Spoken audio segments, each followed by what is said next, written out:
야곱이 일어나 자식들과 아내들을 낙타들에게 태우고 그 모은 바 모든 가축과 모든 소유물 곧 그가 밧단 아람에서 모은 가축을 이끌고 가나안 땅에 있는 그의 아버지 이삭에게로 가려 할세. 그때에 라반이 양털을 깎으러 갔으므로 라헬은 그의 아버지의 드라빔을 도둑질하고 야곱은 그 거취를 아람 사람 라반에게 말하지 아니하고 가만히 떠났더라. 그가 그의 모든 소유를 이끌고 강을 건너 길르앗 산을 향하여 도망한지 3일 만에 야곱이 도망한 것이 라반에게 들린지라. 라반이 그의 형제를 거느리고 7일 길을 쫓아가 길르앗 산에서 그에게 이르렀더니 밤에 하나님이 아람 사람 라반에게 현몽하여 이르시되 너는 삼가 야곱에게 선악간에 말하지 말라 하셨더라. 라반이 야곱을 뒤쫓아 이르렀으니 야곱이 그 산에 장막을 친지라.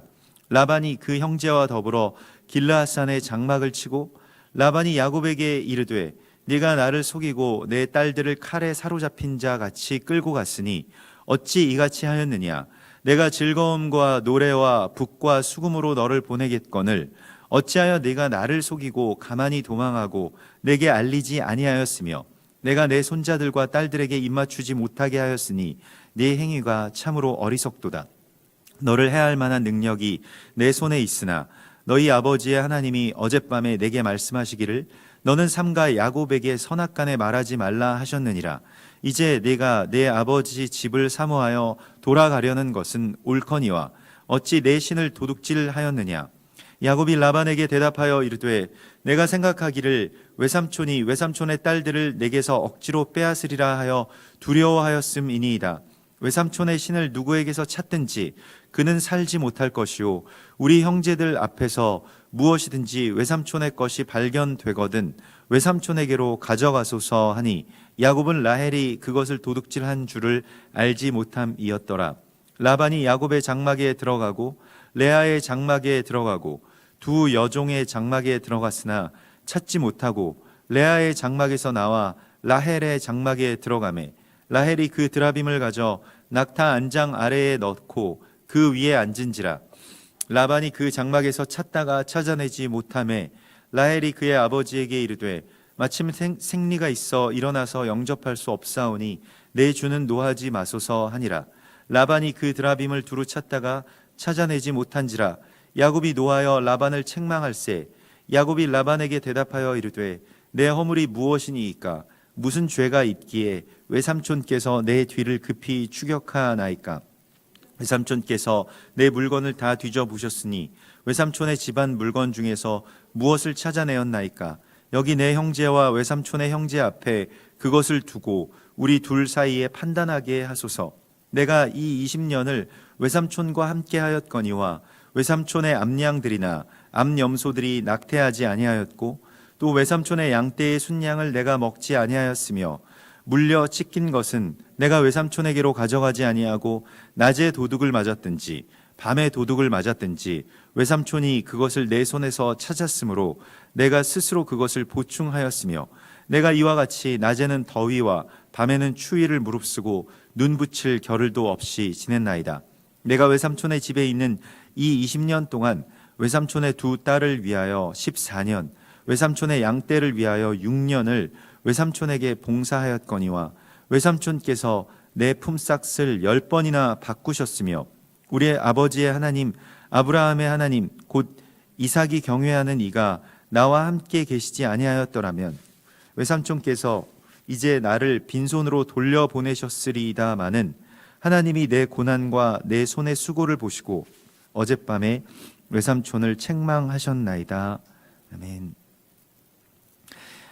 오늘 이 라반에게서 야곱이 떠나는 바로 이 이야기가 또 바이엣제 그가 그리고 그가 떠났다라고 하는 그러한 말씀의 이 마지막 부분에 이렇게 나오게 됩니다. 야곱이 이 밧단 아람을 떠나야 또 야곱이 그 베델의 언약을 맺은 그리고 아브라함과 이삭의 하나님께서 주신 바로 그 땅으로 돌아갈 수가 있게 되는 것이죠. 그러나 야곱의 이 떠남이라고 하는 것은 물론 그가 부엘세바를 그 떠날 때 때도 참 힘들었습니다마는 오히려 밧단 아람을 떠날 때가 더 힘든 그러한 모습을 우리가 보게 됩니다. 마치 이 라반에게서 야곱의 가족이 떠나는 이야기는 훗날에 다음 세대에 일어날 그 출애굽 사건과 굉장히 유사한 것을 우리가 보게 됩니다. 그래서 처음에는 환대했던 그 주인이 또 바로가 점점 이 요셉을 알지 못하는 그런 바로가 세워지게 되고 또 그러한 애굽의 고관들이나 사람들이 다 이제 이 야곱의 아들들을 자신들의 노예로 삼고 그리고 떠나지 못하도록 계속해서 막는 어떤 그러한 결박들을 우리가 이 출애굽의 장면 속에서 보게 되는 것과 마찬가지로 오늘 야곱도 이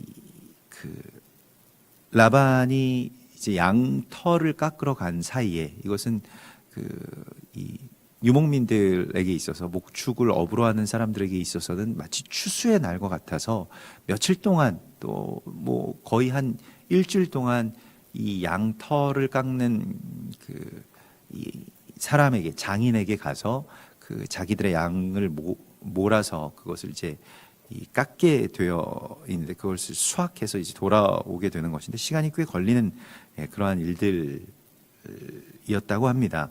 그래서 오늘 야곱이 이제 그때 일어나서 아내들을 낙타들에게 태우고 이제 그 먼 길을 이제 다시 브엘셰바를 향해서 나아가려던 바로 그러한 순간입니다. 그래서 그의 모든 가축과 모든 소유물을 가지고 떠나는 그런 야곱을 우리가 보게 되는데요. 사실 이것도 그 브엘셰바로 다시 자신의 고향으로 돌아가면 어떤 일이 펼쳐질지는 아직 알 수 없습니다. 그가 자신의 고향에서 떠날 수밖에 없었던 이유는 형 에서가 자신을 죽이려고 했기 때문이죠. 그것이 표면적인 어떤 이유이고 또 그것을 통해서 하나님께서는 야곱의 신부를 이제 찾게 해주시지 않습니까? 그러나 여기서 떠나서 다시 그 고향 땅으로 돌아간다라고 하는 것은 또한 그러한 위협이 도사리고 있는 땅을 향해서 떠나서 나아간다는 것을 말합니다. 무엇이든지 우리가 이 최선보다 차선을 선택하게 되는 경우에는 우리가 통제할 수 있고 예상할 수 있는 범위에서 선택하는 경우에 그런 일들이 있게 됩니다. 그러니까 최선인지 최악인지 그것을 우리가 잘 판단할 수 없을 때 보통은 차선을 선택하게 됩니다. 내가 통제할 수 있는 선에서 내가 예측이 가능한 나의 힘으로 어떻게든 할 수 있는 그런 곳에 그저 안주하게 되는 그런 차선을 선택할 때가 굉장히 많이 있는데요. 그러나 야곱은 이 하나님의 뜻 가운데서 요셉을 하나님께서 주셨을 때부터 여기서 이제 떠나야 된다. 여기가 내가 거할 본향이 아니라고 하는 것을 계속해서 묵상하고 또 드디어 그것이 이제 감행되기에 이릅니다. 아마도 양털을 그 라반이 깎으러 가는 그 시기를 야곱은 기다렸을 것입니다. 그래서 그렇게 이제 나아가게 되는데 그때 어떤 이 잔재가 야곱과 그의 가족을 떠나지 못하게 하고 위험에 빠뜨리는 심지어는 이제 그 죽음에까지 이르게 할 그런 일들이 펼쳐집니다. 그것이 오늘 그 라헬이 드라빔을 훔친 사건이었는데요. 이 드라빔이라고 하는 것은 그 테라파에서 나온 말입니다. 라파라고 하는 것은 우리가 알다시피 여호와 라파, 곧 치료하시는 하나님이라고 하는 뜻입니다. 근데 보통 이 치료는 그냥 뭐 이렇게 어루만져주고 뭐 씻어주고 이 정도의 어떤 치료가 아니라 외과에서 수술을 할 때 이렇게 뭔가를 이렇게 꿰매는, 그래서 뭐 이 꿰매다라고 하는 말에서 나온 말이 라파입니다. 그래서 꿰매서 치료하다. 특별히 치료의 방식 중에서도 어떤 그런 그 수술과도 같은, 또 거기서 특별히 어떤 행위에 초점을 맞춘다면 무언가가 이제 꿰매어져 있다라고 하는 그런 뜻입니다. 그래서 여기서 이제 뭐 상징적인 이야기가 치료하다라고 하는 말이 나왔습니다만은 그 다른 뜻으로는 이제 뭐 구두 같은 것들을 이제 수선하다, 뭘 꿰매다 이런 뜻을 이제 갖고 있고, 이것은 온전케 하다라고 하는 그런 뜻과도 연결이 됩니다. 출애굽기 15장 26절에 보면 하나님께서 당신을 나는 너희를 치료하는 여호와임이니라 이렇게 말씀을 하시죠. 여호와 라파의 하나님을 계시하십니다.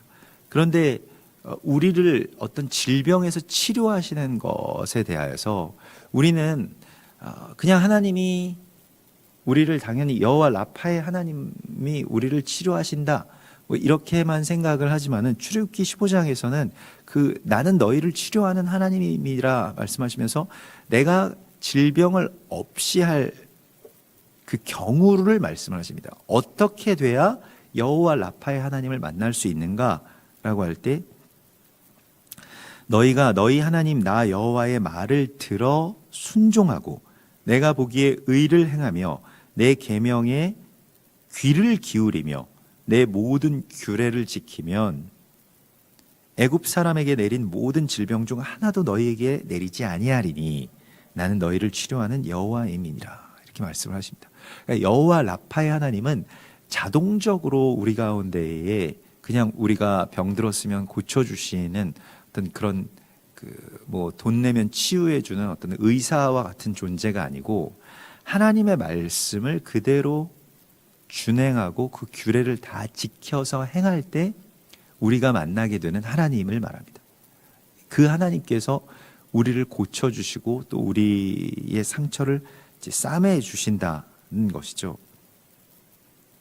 그러나 오늘 이 본문 가운데서는 라반과 그의 가족이 오래전부터 섬겼던 이 드라빔의 이야기가 가족 신의 이야기로 이렇게 등장하게 됩니다. 하나님을 섬기고 하나님을 믿지만 또 하나님의 말씀에도 제법 순종하는 것 같지만 실은 그들이 의지하고 있었던 또 다른 신의 이야기가 나옵니다. 이것은 아브라함이 이 땅을, 이 갈대아 우르를 떠난 이유이기도 했죠. 그 아브라함의 그 아버지인 하란과 또 그의 가족들, 또 여기 남아있는 라반도 역시 마찬가지로 그 어떤 깎아 만든 우상의 신상에 어떤 그 깃들여 있는 그 주술들을 자신들의 어떤 의지할 것으로, 자신들의 어떤 치유의 도구로 사용해 왔음을 우리가 이 안에서 보게 됩니다. 그래서 뭐 그 미드라시에 의하면 아브라함이 그 모든 것들을 다 아버지가 만들던, 또 만들어서 또 바벨탑의 니므롯에게 그렇게 그 공납하던 그러한 모든 우상 신상들을 다 깨부수고 다 태워버리고 다 찍어버리고 그리고 이제 나왔다, 뭐 이렇게 그런 전승들도 있는데요. 라반에게는 지금 그 잔재가 남아 있습니다. 이게 우상 숭배의 무서운 점이 무엇이냐면 잔재를 계속해서 남긴다는 것입니다. 근본적으로 이것이 완전히 다 제거되지가 않습니다. 우상 숭배라고 하는 것이. 예전에 뭐 어떤 이 손에 아주 어린 때였는데, 제가 초등학교 때였는데 이 습진이 좀 이렇게 몇몇 군데에 습진이 생겨서 그 피부과 의사 선생님한테 간 적이 있었는데, 이 연고를 바르면 이제 들어갈 거다. 그런데 이 습진이라고 하는 게 평생 간다는 거예요. 안 없어진다는 겁니다. 그래서 어떤 조건이 되면 또 다시 나올 거다. 없어진 것 같지만 또 나오고 또 나올 거다. 근데 그때 그러니까 습진이라고 하는 것은 한번 들어오면 없어지지 않는다. 그런 말씀을 해서 이제 기억이 남는데, 뭐 겨울철처럼 때로 이렇게 건조하거나 또 여름에 또 굉장히 뭐 고온, 뭐 습한 그런 환경 가운데 계속 있다 보면 또 가끔씩 그런 이 잔재가 이렇게 올라오는 것을 이제 뭐 피부로도 이렇게 느끼곤 하는데, 우상 숭배가 꼭 그렇습니다. 우상 숭배한다라고 하는 것은 뭐 자기가 뭐 특별히 우상을 숭배하려고 해서 숭배한 것도 아니고, 이 우상 숭배라고 하는 것은 굉장히 자연스럽게 누가 그렇게 하자고 하지 않아도 그렇게 되는 이야기입니다. 그래서 하나님을 섬기고 또 하나님을 따르고 하나님과 함께 동행하는 그 삶이 정말 옳은 삶임에도 불구하고, 우리가 이 죄악된 세상 가운데 많은 어떤 미혹과 결박의 틈 사이에서 살아가면서 우상이라고 하는 것이 그저 뭐 어릴 때부터 라헬에게도 그렇고 라반에게도 그랬겠죠. 그냥 태어나기 이전부터 그 우상이 자기들 주변에 있었던 겁니다. 그리고 자신도 모르는 사이에 그것을 자신의 엘로힘으로, 여기서 라반이 나중에 야곱을 추격해서 나의 신을 왜 너희가 도둑질하였느냐라고 막 호통을 치죠. 거기서 나의 신이라고 하는 것이 나의 엘로힘. 엘로힘은 권능 있는 자, 내가 높이는 자를 말합니다. 자신이 높이는 자가 바로 이 드라빔이었다라고 하는 것이죠. 드라빔은 작은 신상이고 특별히 이제 가족신과 같은 것입니다. 이게 뭐 일본인들이 이제 주로 뭐 자신들의 집에 어떤 가족 뭐 수호신 같은 걸 만들고, 카톨릭에서도 뭐 수호 천사, 뭐 수호신, 뭐 이런 것들을 이제 성자라고 하는 이름으로 뭐 그렇게 섬기게 하는 뭐 그러한 일들도 있는데요. 뭐 살아있는 그러한 수호 성인이 이제 뭐 교황이다, 뭐 이렇게까지 이야기를 하죠.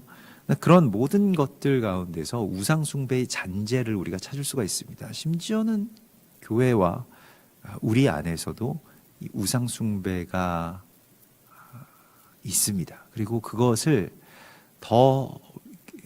위험한 이유는 자기가 우상을 숭배한다라고 하는 것도 모른다는 것입니다. 라반은 우리가 전에 나누었던 것과 같이 희다라고 하는 그런 이름을 가진 사람입니다. 근데 그 흰 것은 위장된 선, 또 위장된 거룩입니다. 그래서 이것에 대하여서 예수께서는 회칠한 무덤과 같다. 속에는 죽음의 그런 사체와 또 우상 숭배의 그런 그 거짓된 것들이 가득함에도 불구하고 겉으로는 그냥 회칠을 해서 하얗게 칠해 놔서 모르게 만들었다는 거예요. 그것이 그 껍데기만 그렇게 하나님을 섬긴다라고 말하면서 다른 사람들뿐만이 아니라 심지어는 자기 자신까지도 기만해버린 이 바리새인들과 서기관들을 향해서 하나님께서 말씀을 하십니다. 우리 안에 있는 이 드라빔을 찾아내는 이야기, 우리 안에서 내가 의지하고 또 나를 치료하게 해주고, 예전부터 어떤 그 주술적으로 마치 뭐 그냥 어려서부터 아프면 그 드라빔을 한 번씩 쓰다듬고, 뭐 드라빔으로 연관된 여러 가지 어떤 약이나 또 의식들을 행하면서 거기서 고침을 받았던 어떤 그런 한두 가지의 이 주술적인 또 미신적인 그런 이야기들이 어느새 쌓이고 쌓여서 작지만 그것이 그들의 엘로힘이 되어버린 바로 그러한 이 현실을 우리 가운데 보여주십니다.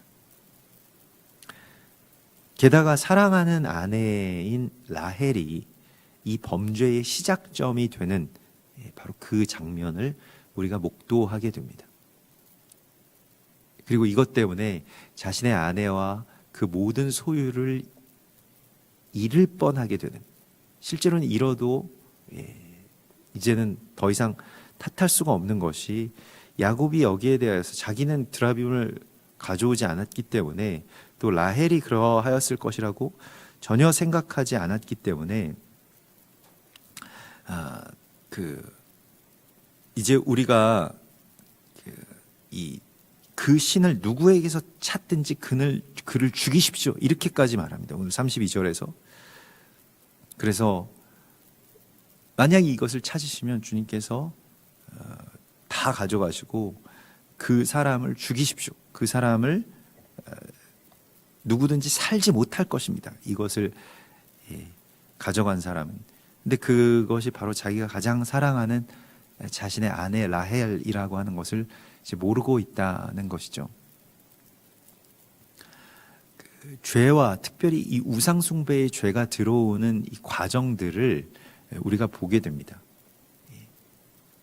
그러니까 자기가 꼭 섬기려고 하지 않아도 자기가 사랑하는 누군가가 섬기는 그 드라빔의 영향을 자신이 받게 되는 그 이야기고요. 그것은 다 연결되어 있기 때문에 죄가 하와를 통해서 아담에게로 전해지고 에덴에서 쫓겨나는 이야기와 마찬가지로 오늘 라헬을 통해서 지금 이 가정과 또 라헬의 목숨마저도 좀 위태위태한 상황까지 이제 가게 되는 것을 보게 됩니다. 우상 숭배는 그 잔재를 없애기 위해서 그럼 어떻게 해야 되느냐? 물론 히스기야 왕이나 요시야 왕처럼 그 잔재를 걷어버려야 되겠죠. 그것을 종교 개혁을 한다. 혹은 자기 안에 있는 모든 우상들을 다 끄집어내서 나중에 이제 이 야곱이 베델, 그러니까 베델로 다시 돌아간다라고 했을 때 베델의 하나님을 다시 찾으러 가기 전에도 그 가족들한테 가지고 있는 귀고리,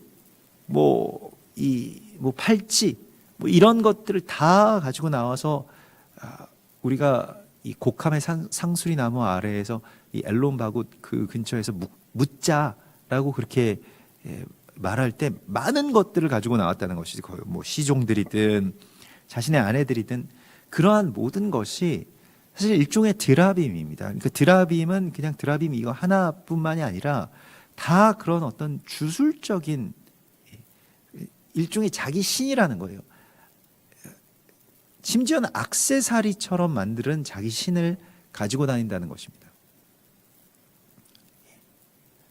그래서 자신들의 신이라고 믿잖아요. 그리고 섬기지 않습니까?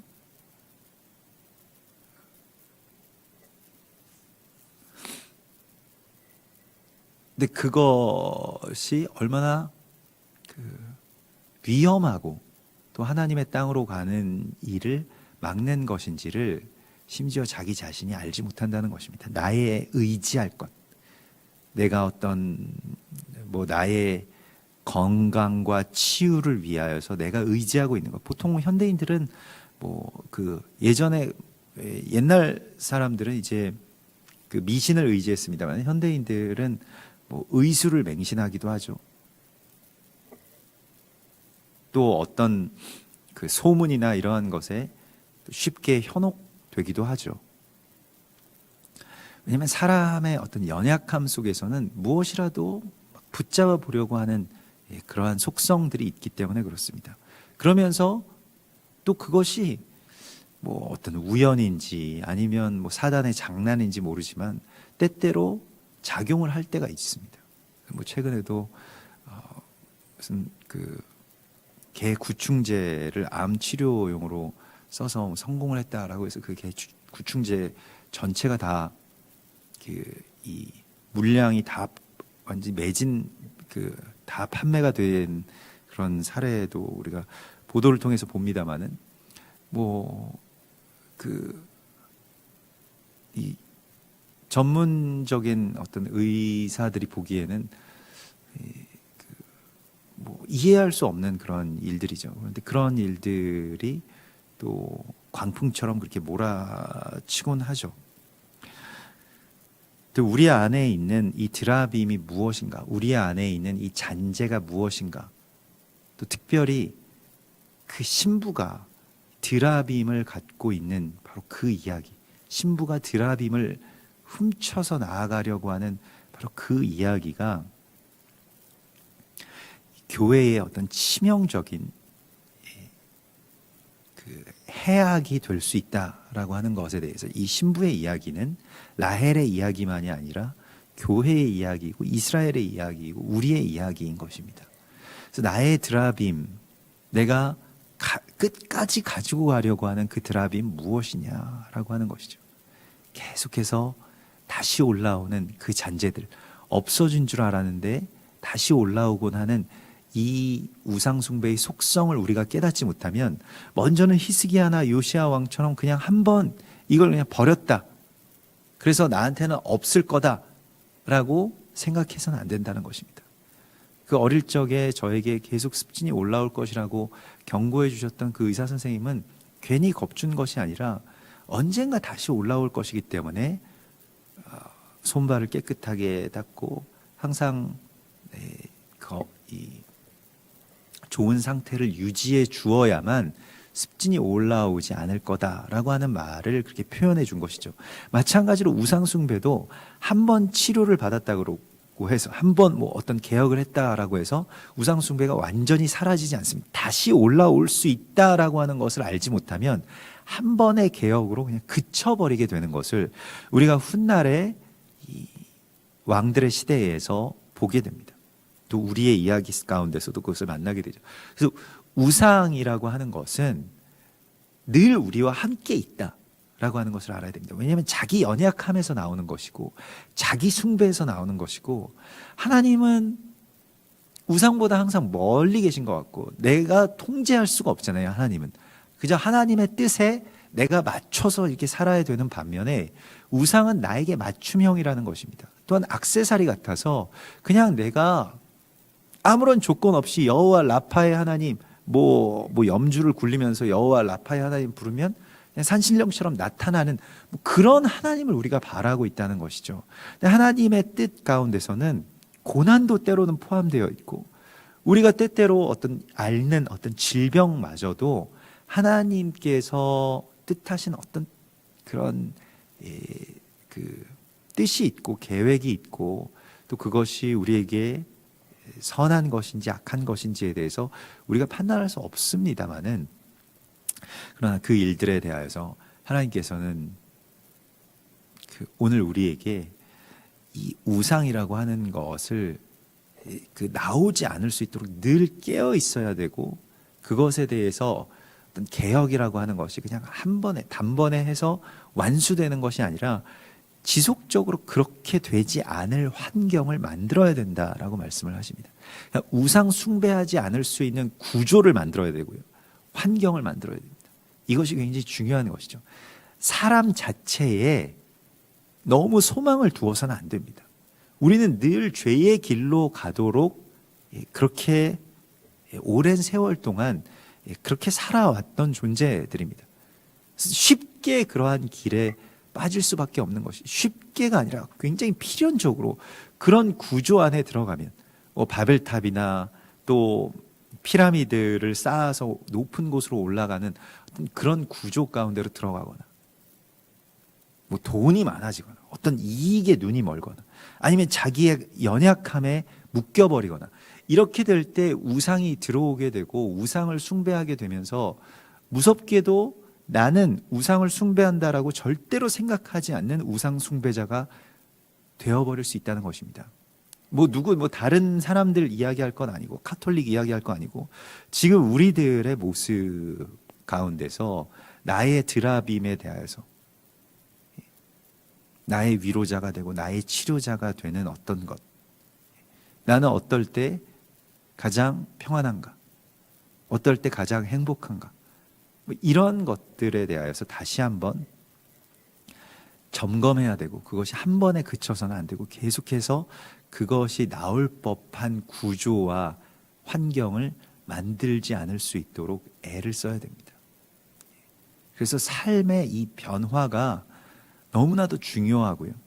자기 자신을 변화시키는 것보다 더 중요한 일입니다. 자기 자신 안에는 이미 이 우상 숭배의 어떤 이 균이 항상 잠복해 있고 잠재해 있다는 것을 우리가 인정해야만, 그래서 우리는 이 악함 가운데서 나왔고 때때로 이렇게 악해질 수 있다라고 하는 것을 알아야만 정말로 사랑스러운 신부임에도 불구하고 또 하나님의 뜻에 온전하게 따르기로 결단했음에도 불구하고 우상을 가지고 나와버린 이 라헬과 같이 되지 않는 그런 길이 될 것입니다. 그러나 하나님께서 지금 보이지 않는 곳에서 역사하시면서 이 야곱의 이 떠남을 도우시는 그런 하나님을 우리가 만나게 되죠. 그리고 삼촌 라반이 그의 이 세력들, 그 형제들과 함께 7일 동안이나 아주 숨차게 추격해서 지금 이 야곱의 행렬을 따로 따라잡게 되었는데, 이 7일 동안 추격을 해서 따라잡았다라고 한다면 거의 잠도 자지 않고 쉬지도 않고 그냥 계속 따라왔다는 것을 말합니다. 마치 범죄자를 추격하는 것처럼.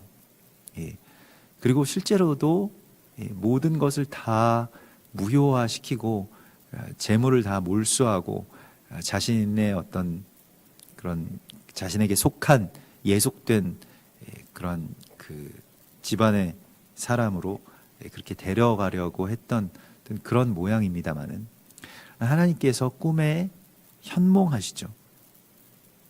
그래서 그 꿈에 현몽하셔서 너는 삼가 야곱에게 선악간에 말하지 말라, 이렇게 말씀을 하십니다. 그래서 밤에 하나님이 아람 사람 라반에게, 여기서 특별히 라반을 아람 사람이라고 칭하고 있습니다.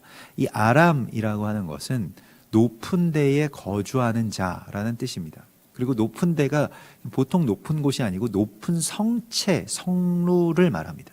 그러니까 자신의 성, 자신의 아주 높은 성을 쌓고 그 위에서 자기 자신을 숨기고 또 자기 자신을 과시하고 자기 자신을 의지하려고 하는 그러한 그 속성이 이 아람이라고 하는 말 가운데 있습니다. 그래서 하박국서 2장 9절에 보면 재앙을 피하기 위하여 높은 데 깃들이려 하며 자기 집을 위하여 부당한 이익을 취하는 자에게 화 있을진저, 이렇게 말씀을 하시면서 높은 데 깃들이려 하는 것에 대해서 우리 가운데 경고하시고 있습니다. 이사야서에서도 마찬가지의 말씀이 여러 번 나오는데, 이사야서 24장 21절에 보면 그날에 여호와께서 높은 데에서 높은 군대를 벌하시며 땅에서 땅의 왕들을 벌하시리라 라고 말씀을 하십니다. 그래서 높은 데, 또 높은 자리에 앉지 않도록 주의하라고 말씀을 하시죠. 예수께서는 누가복음 14장에서 잔치자리에 상석에 앉으려고 하지 말고 오히려 가장 낮은 곳으로 가서 찾아서 그곳으로 가서 앉아야 된다라고 말씀을 하시죠. 하나님의 나라에 들어가기 위한 일입니다. 그래서 항상 높은 데에서 다른 사람들을 착취하고 통제하고 다른 사람 위에 우두머리로 이렇게 올라 앉으려고 하는 이 라반의 성질을 아람 사람이라고 하는 말로 이렇게 우회해서 이렇게 표현하고 있습니다.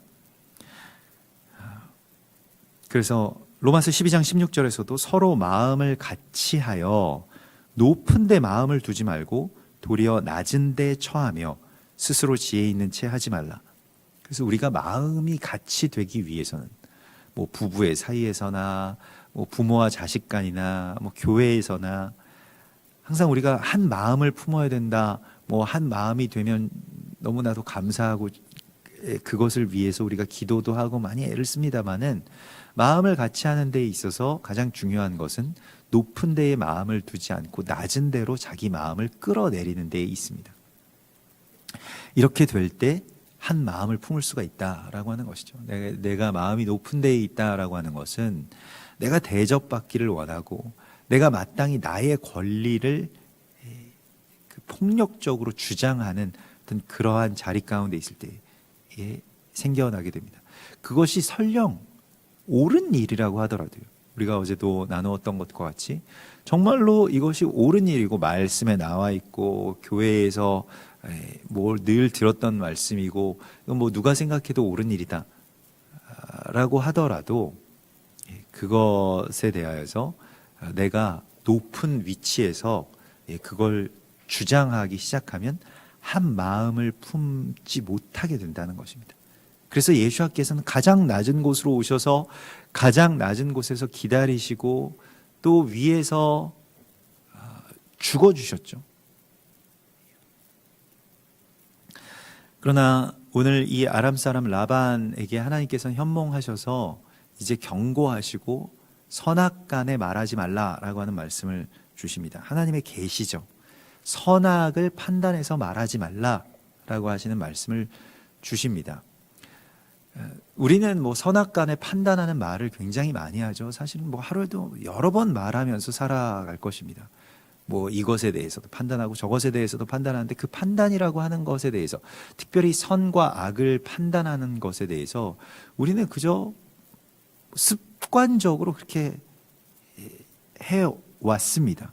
무엇이 선하고 무엇이 악한 것인지를 자기 자신이 판단하는 것이죠. 그러나 이것에 대해서 아주 여러 경고들이 성경에 있고, 특별히 악하다고 하는, 뭐 누가 봐도 악한 것이라고 할지라도 판단하지 말라고 성경은 우리에게 말씀을 하시고 있습니다. 특별히 유다서 1장에서 그런 말씀을 주시죠. 1장 9절에 보면 천사장 미가엘이 모세의 시체에 관하여 마귀와 다투어 변론할 때에, 뭐 이것은 이제 외경 뭐 에녹서에 나온 어떤 그런 사건들인데, 아무튼 마귀와 다투어서 모세의 시체를 이제 찾지 못하지 않았습니까? 이스라엘 백성들이 이제 그 시체가 어디에 있느냐? 근데 그걸 마귀가 가져갔다, 아니면 이제 천사들이 이것을 가지고 그냥 산채로 올라갔다. 뭐 근데 그 사이에 어떤 다툼이 일어났다는 것입니다. 근데 그 미가엘이 모세의 시체에 관하여 마귀와 다투어 변론할 때 감히